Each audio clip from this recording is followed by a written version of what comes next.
So let's talk about mutable objects now. So a mutable object is one whose value can be changed. Python has the following mutable objects built in: list, dict, set, and byte array. We'll be looking at dictionaries and sets in the next section in the course. So we can change the value of mutable objects without the object being destroyed and recreated. Alright, so let's see how our previous example works when we're dealing with a mutable object. I'm going to be using the shopping list that we saw in a previous section and create a new Python file. This time I'm going to call the file mutable.py. I'm going to paste in the definition for shopping list, so grab that from the previous section if you don't want to type it in here. Now this is future Tim putting an edit in this program. I wondered whether you just noticed the mistake I made when I created mutable.py. So let's open the project pane again. Notice the file mutable.py doesn't exist in there, and that's because I had the IDE folder selected and the file actually went in there when I open it. So if that happens, it's actually the wrong place to put it in. Now obviously it'll still work. You can see that we haven't got any errors. To move it back though, just select the file, drag it back up to the top of the project sequences in this case. You'll get a warning here telling you basically, are you sure you want to move it in which folder? We're going to go to the folder that I selected, click on OK, and you can see mutable.py now exists in the right place and it's been taken out of the IDEA folder. Alright, so let's go back to coding now. We're going to add some code to this and start by typing another, or under that, another underscore list is equal to shopping underscore list. And we'll do the same thing. We're going to print the ID. So print ID with left parentheses and shopping underscore list. And the next line we're going to do the same, this time for another underscore list. Very similar to what we did in the last video.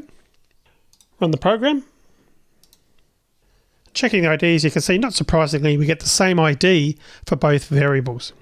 Alright, so with that in mind, let's now attempt to mutate our list.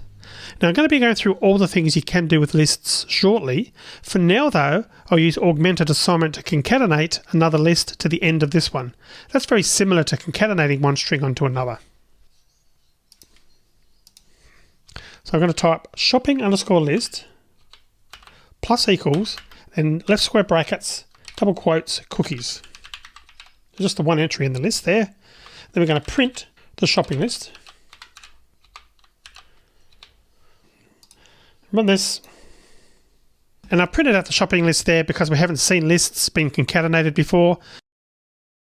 So notice that I put a list after the plus equals on line 12. We have to enclose the string cookies in square brackets to make it a list as we've done there. And as you can see by the output, cookies is now in the list. Alright, so we've successfully mutated our list. We've added cookies to it. Let's check the ID to see what's happened.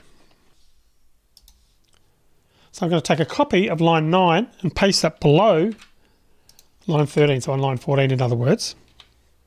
So before we actually run this, what do you think will happen?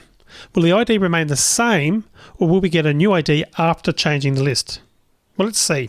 So I'm going to run the program. Notice here now that the ID remains unchanged.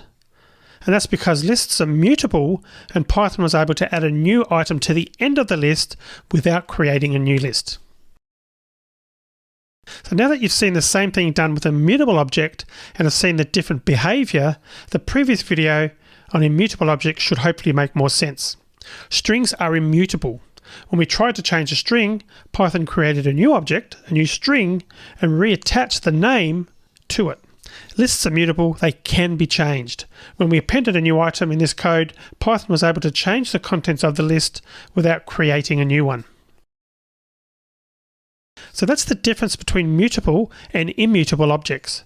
An immutable object can't be changed. You can create a new object and use the same variable name for it, but you can't change the value of an immutable object. Mutable objects, such as lists, can be changed, and we've seen an example of that in this video. So walk through the code from this video and perhaps the last one again to check the different behavior. When you're happy with both videos, we'll have a look at one implication of this difference. See you in the next video.